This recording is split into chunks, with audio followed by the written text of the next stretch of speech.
You imagine this. I have 200 patients had heart attacks. I have a drug X that I'm going to test to see if this patient will have another heart attack. Because the greatest risk of you having a heart attack is to have already had one than to have never had.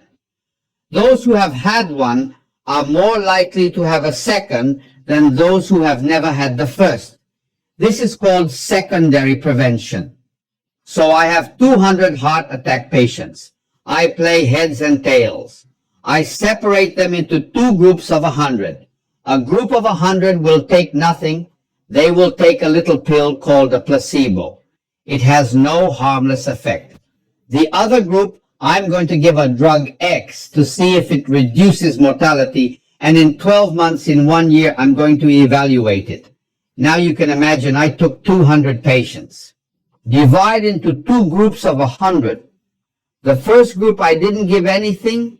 The second group I gave the drug X is accompanying me. All right? After 12 months, the group that I gave nothing, 2 patients died. And the group that I gave the drug died 1 patient. So you have to agree that in reality the drug reduced by 1% because she had 2% here that died and she has 1% here that died. So the drug decreased by 1%. Or I can also present that the drug reduced death by 50%. Well, if 2 died here, 1 died here. The drug reduced mortality by 50%. Now, if I am a drug seller, am I going to tell you that the drug has decreased by 1% or has the drug decreased? At 50%, of course, I'm going to use the relative risk that medical journal publication allows.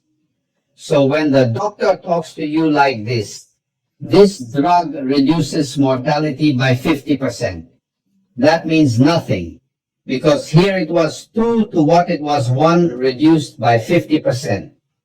If I absolutely analyze the tripods, it is useless. If I analyze it in relative terms, you are impressed with the results. Now which one do you want to receive?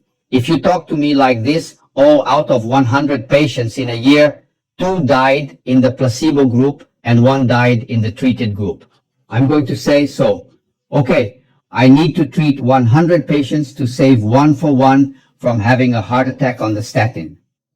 I need to treat an average of 201 patients for 1 to benefit. Are you interested in a medication that 11 people have to take for 1 to benefit?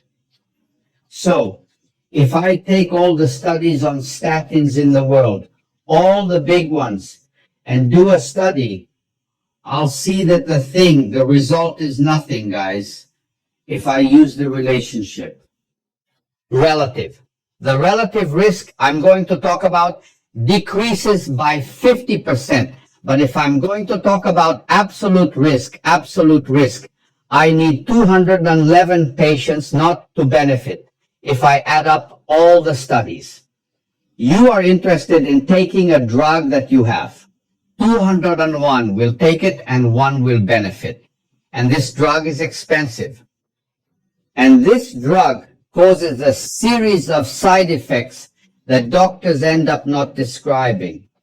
The first thing, when you take a statin and your muscle starts to hurt and you start to have difficulty walking and you lose your memory and you don't remember people's names, the doctor does. Oh, that's about age. That's how it is. You're old. You need to understand. No one blames the statin. So let me tell you. The story of Dr. Doing Graveline, who has a website that I advise you there, look after you finish this here, that calls spacedoc.com, spacedoc.com, spacedoc.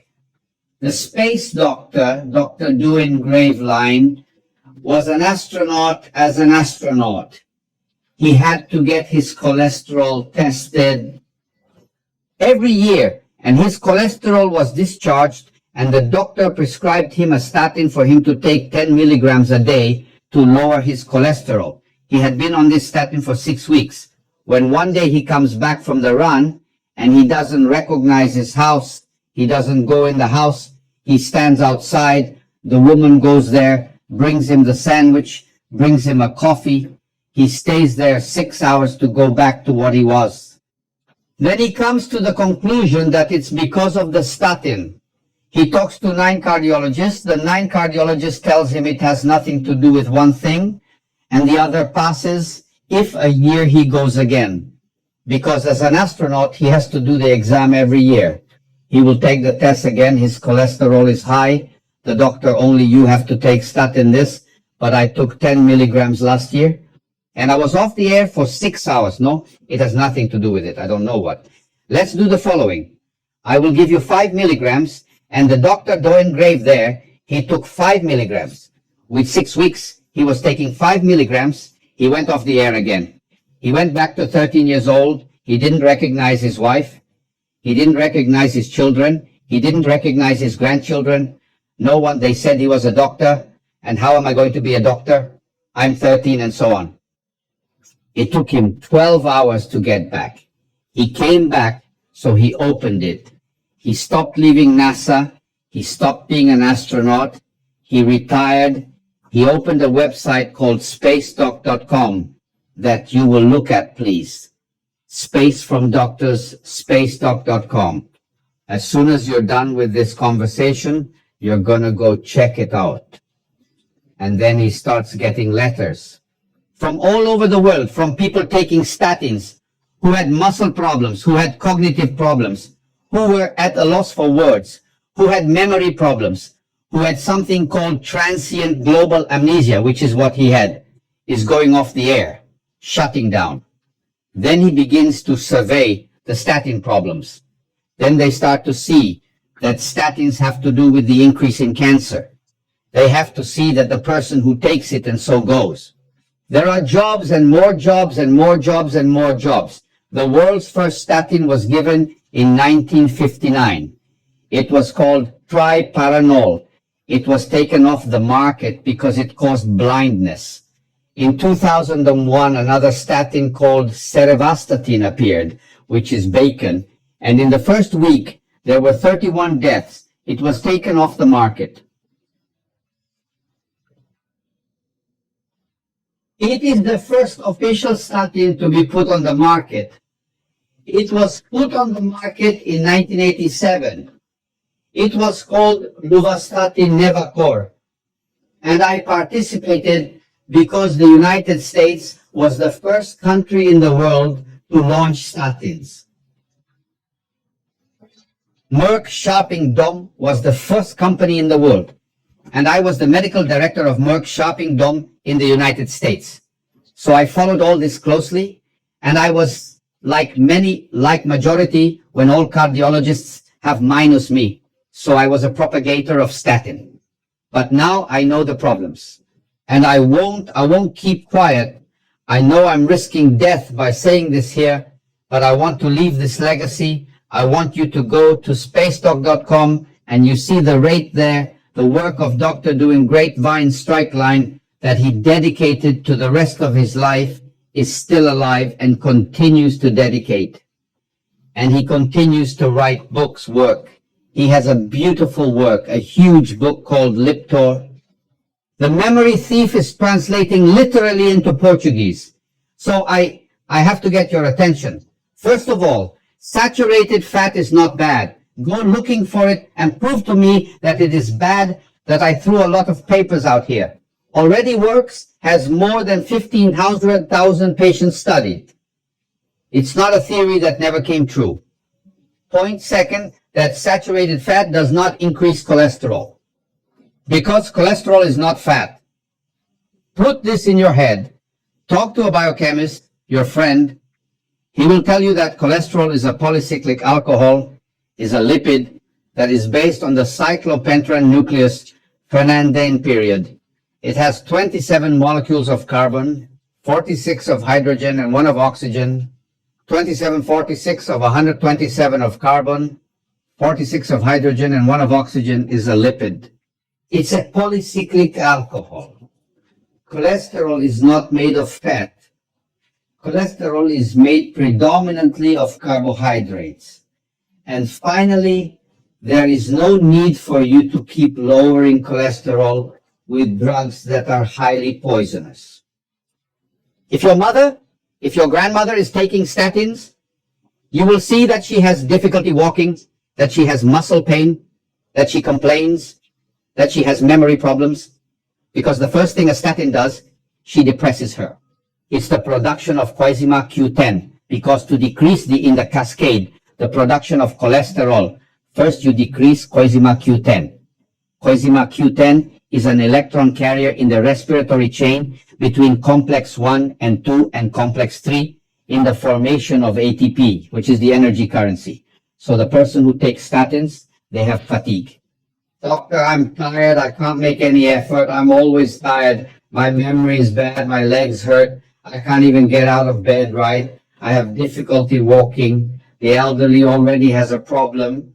And now adds up if someone has to know about this, because otherwise, when are we going to stop with this story? There's a guy who's not in England named John Reckless. The word reckless. It means careless, reckless. That's the reckless doctor I call. He suggested in 2004 that statins be put in the water. They are giving statins to children, and no one says anything, and no one screams, and everyone follows. That's what the herd is. So me, colleagues, my cardiologist, don't even want to pass by me. Go take a photo and leave the social network with me. Looks like I do. I have a contagious disease because I speak, because cholesterol is a good guy and not a bad guy. And I say that statins are harmful to health. One day, maybe I'll be dead. There will come a day when statins will be taken off the market, because it is a shame that we are taking statins as cholesterol-lowering drugs and suffering all of our own. Consequence, and I will discuss it here, I will discuss it in any plenary that is necessary. I do the presentations, I'm writing a book about it, and no one will shut me up. And the book will be with all the information, with all the references you can get. As long as the book isn't ready, I'm not here to sell the book. You go to spacedoc.com. If you understand, you can read in English, and you will see all the stories from the whole world there, of people who fell into the nonsense of taking statins to lower cholesterol and are suffering. You imagine a pilot, I get on the plane, I get on the aircraft, I stay like this. Is this guy going? I just arrived from Portugal the day before yesterday, which will take me from Lisbon to Sao Paulo. Is this guy taking a statin? My God, it makes me want to go up there in the cockpit, in the pilot's cabin, and ask him. Because I shouldn't be. Well, if he's taking statical, he shouldn't be flying, because he does. Any moment you can have a transient global amnesia crisis that the doctor is. Great Lane had 2.